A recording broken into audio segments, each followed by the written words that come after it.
getting first time ever Wrestlecon? Like, do you know what you're getting yourself into? I do. I know what I've done. Legends of the Ring and Big Event and all the other conventions, but this is the biggest convention of all. So I want to do the best I can, And I think you'll do just fine. I've done Big Event and Legends, and I try to tell people always like, what's WrestleCon like? Is it crazy? I'm like, it's non-stop people, but it's organized. It's not chaotic. It's not, at times it'll get a little overwhelming, especially if you have a lot of people just looking to get one particular guest at that time. We ran into that last year when we had Eric Bischoff. That it was just, he was there for the one day, so it was just like craziness. But it was an organized crazy, so it was fun, and just I get to take that when I left there of that, because it was my first time in Orlando, so I got to take that and say, you know what, I'm gonna run with this and use it as his experience and help me at other conventions. Right. But it was, but people ask me like, how do you explain it? I'm like, well, it's kind of like if you take both big events that happen in a year and both legends that happen in a year and you put them together and then you add some steroids. That's WrestleCon. Yeah. Hopefully this is the first of many too. Yeah, I mean, as long as they keep running and you keep enjoying what you're doing, and that's the main part, is that you have to enjoy what you're doing, because it's, all money aside, if you're not enjoying it, it's not worth it. And and we'll go back to Lanny here. I would say the same thing about wrestlers that come to these conventions. If you continue to enjoy doing this, you're going to keep doing it. But if the enjoyment runs out, I would imagine that you would stop. Well, the way I look at it, everything I've got, everything I've ever had, is all because of the fans. And I enjoy meeting them. I enjoy talking to them, asking them questions.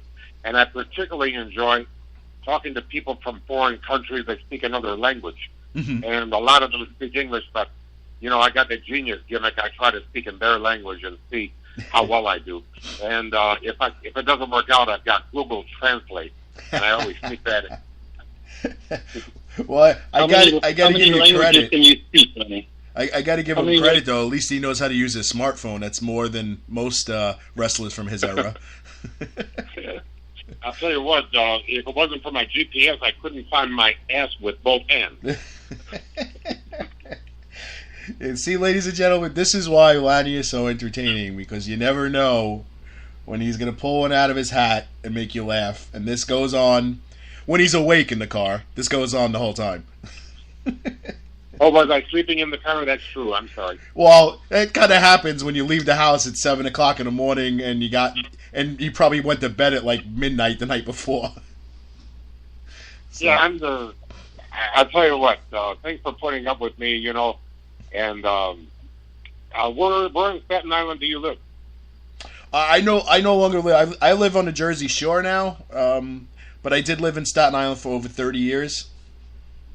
I lived on 20 Rumson Road near the Staten Island Mall. Yes, I know exactly where that is. That was for about 2 years, and then my brother lived there for 1 year.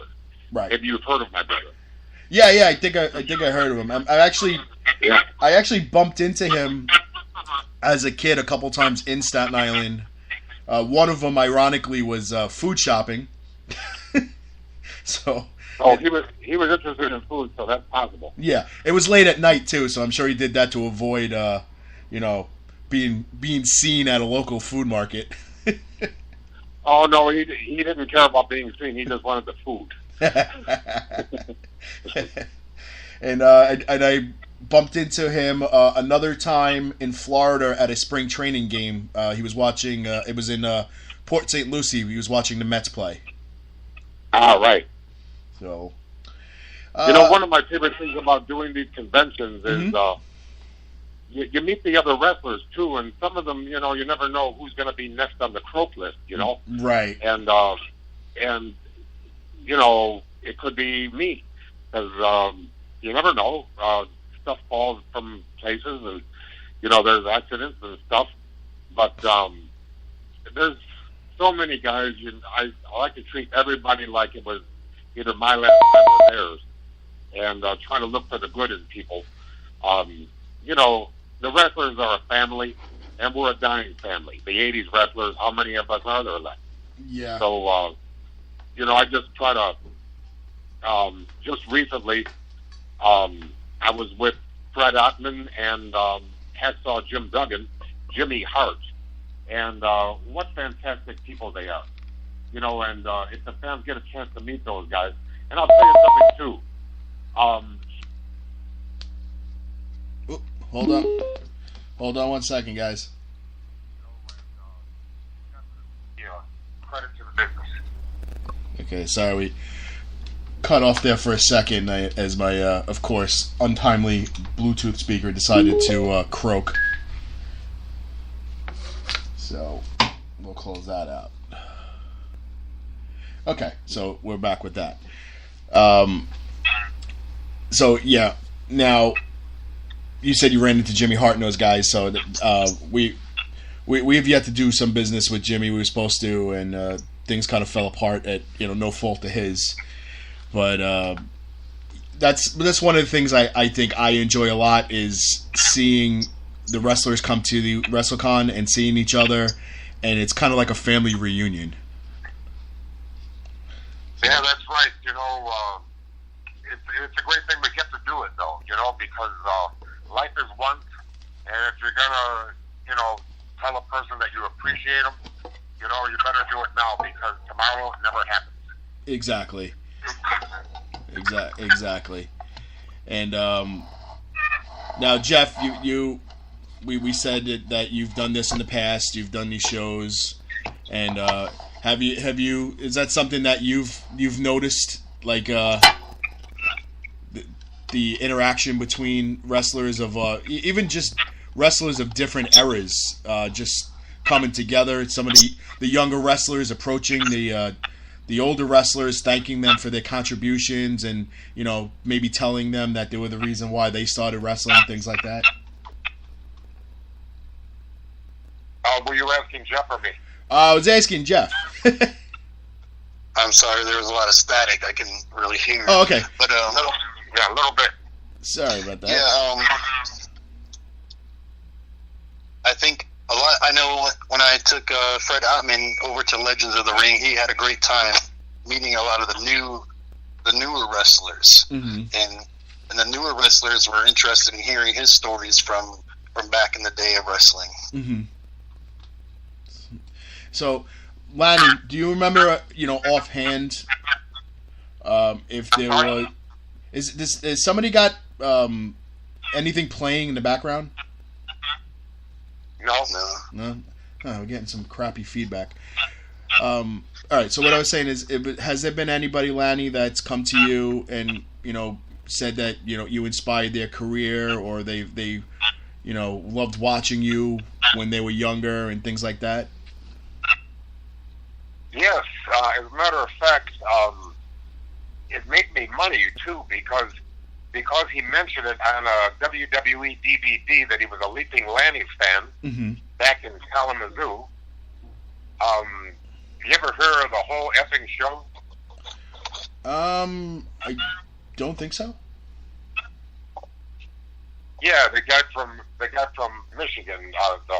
He used to call himself the whole bleeping show. This is embarrassing. I'm having trouble remembering his real name.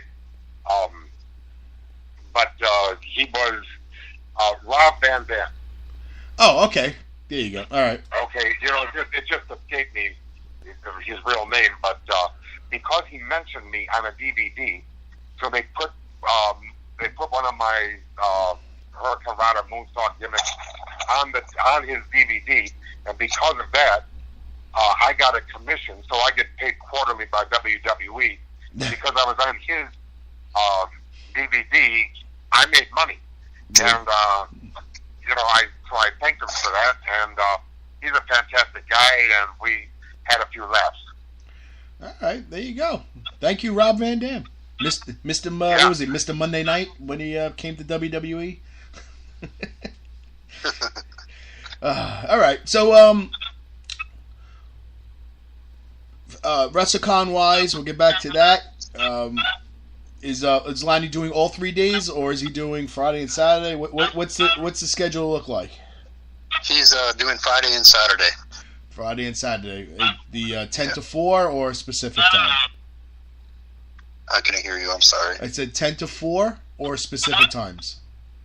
All day. Yeah, 10 to 4. All day. All right, cool. So, fans, you definitely want to reach out. Do you have a website? Myself is geniuslannypoffo.com.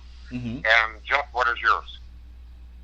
My website is maniamarketingbookings.com. Maniamarketingsbooking.com. So, and you're doing pre-sales at the moment? We're doing well in pre-sales. You can buy tickets on the website.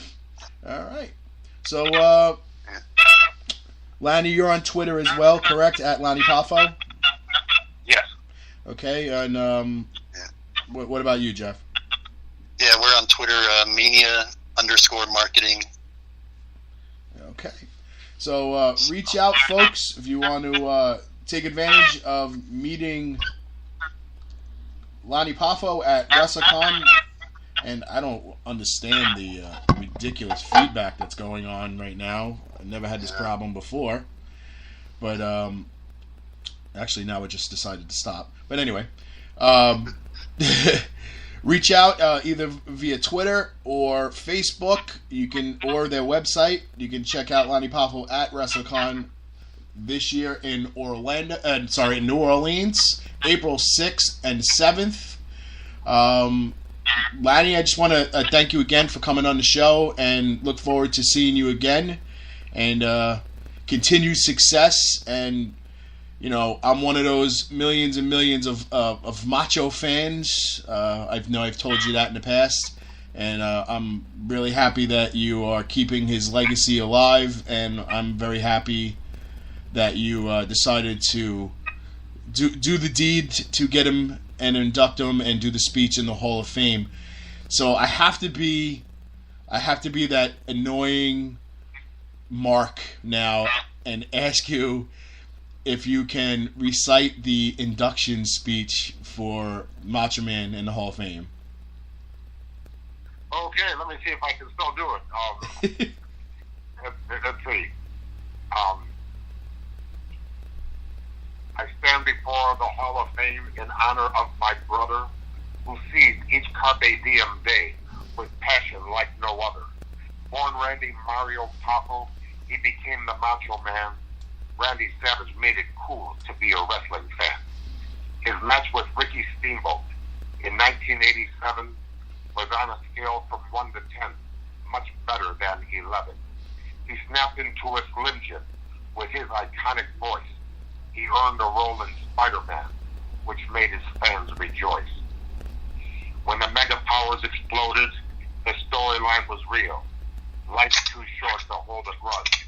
It's time for us to heal. In triumphant jubilation, we celebrate his name. Finally, the Macho Man is in the Hall of Fame. Awesome. I mean, it gives me the chills every time I hear it, and I'd rather hear it from you than watch it on YouTube or the network. But that's awesome. Lanny, again, thank you. Jeff, thanks, and thank you, Kevin. Awesome. Good luck at WrestleCon. You know, anything you need, we're here. If you need any more cool stuff, let me know. And I look forward to seeing you both at WrestleCon, and we'll talk to you both soon. All right. Thank you. All right. Take care. Bye-bye, Lanny. Bye-bye, Jeff.